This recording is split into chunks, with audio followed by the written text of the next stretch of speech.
DLP was in office at the time, and people were quite fed up with them. And so we won 10 seats, I think it was, and replaced the DLP as the opposition. We went into the election and we got a tremendous response. We had displaced the DLP. In the general elections of 1976, a new party arrived on the political scene in Trinidad and Tobago. Winning 10 seats in the parliament, it was unlike any political party before it. The party was the ULF, the United Labour Front.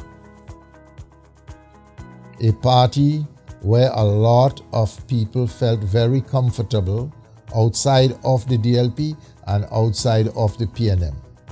The working class was being educated along lines of class relationships, class development, class interests, as you relate that to the societal interest, the national interest of Trinidad and Tobago. It was an amalgam of 4 trade unions in the main: All Trinidad, the Island-wide Cane Farmers Trade Union as it then was, the Oilfield Workers Trade Union, and the Transport and Industrial Workers Union. The ULF made it possible to bring together all the opposition forces.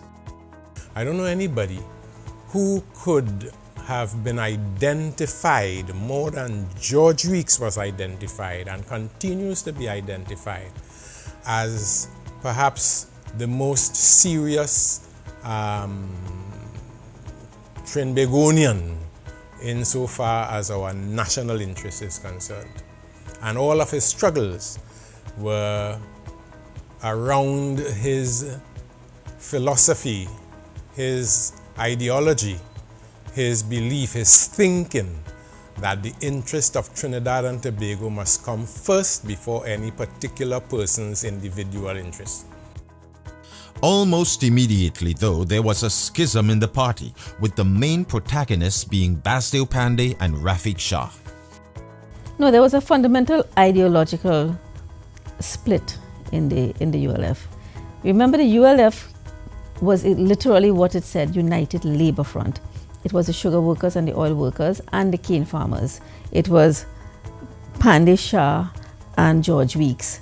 Leaders, 3 Labour leaders. And of course, there were alongside them other Labour leaders. Once we won 10 seats, as we did, and we got into parliament as the official opposition with Panday as the leader, Panday saw an opportunity to ditch the left, the revolutionaries in the party, and do away with that and control the party completely. Panday went about charting a course for the ULF, and the others, as I recall, were insisting that there be collective leadership. Although Basdeo Panday was elected as the leader of the opposition and the de facto leader of the ULF, there were those who, in the socialist style, wanted a collective leadership, and Panday wanted to chart his own course, and he wanted to carve out his own niche for taking the movement forward. And conflicts arose, and we had a lot of intellectuals or people who put forward all kinds of intellectual arguments, seeing the politics as a science, when Panday was seeing the politics as a pragmatist, and that created a conflict. The people we were looking after were no longer merely the trade unions, but the entire country. And our philosophy should be pragmatism. That is to say, we should be looking after all the people. And I was dubbed a bourgeois intellectual, and so that I couldn't lead the party. I did not have the right ideological direction, and that is what led to that split when an attempt was made to place Shah as leader. I said at the meeting, I do not want to be opposition leader because the media and the public see this as a Panday Shah issue. It is not. It is a bigger issue than that. And I suggested Errol MacLeod, who was a member of parliament for Urupuch, to be leader of the opposition. And I was outvoted on that. And it was reluctantly I took up the position of leader of the opposition. Rafiq Shah represented what George Weeks, Alan Alexander, Lennox Spear, and Joseph Young, what they were about. And I mentioned them as leaders, the real leaders of the movement which we had formed at that time. However, Shah was unable to cement himself in the position of opposition leader. For a short while, Rafiq Shah was the leader of the opposition because he had a very slender majority, but that was to change a few months later when Basdeo again was catapulted into the position of leader of the opposition. Perhaps the biggest beneficiary of the infighting in the opposition ULF was the PNM government. The weaker the opposition, of course, comparatively speaking, the stronger the government. So that if there were wranglings and disputes and splits and so on in the opposition, that certainly would have been beneficial to the ruling party. PNM was in its glee, watching at the opposition clawing at each other. Once you have a disunited opposition to the PNM will always prevail.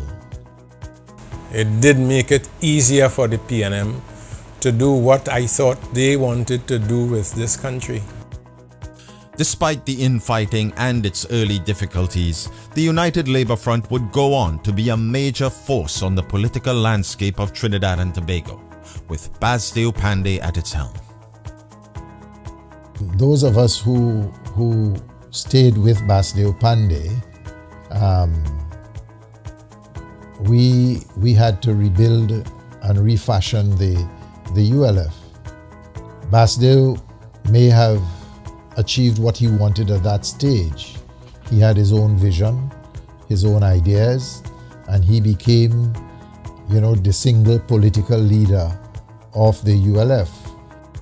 So what you saw there that occurred with that between Shah and Panday was that split between an ideological split between the Labour foundation of ULF and the race-based foundation of what became the Panday's ULF.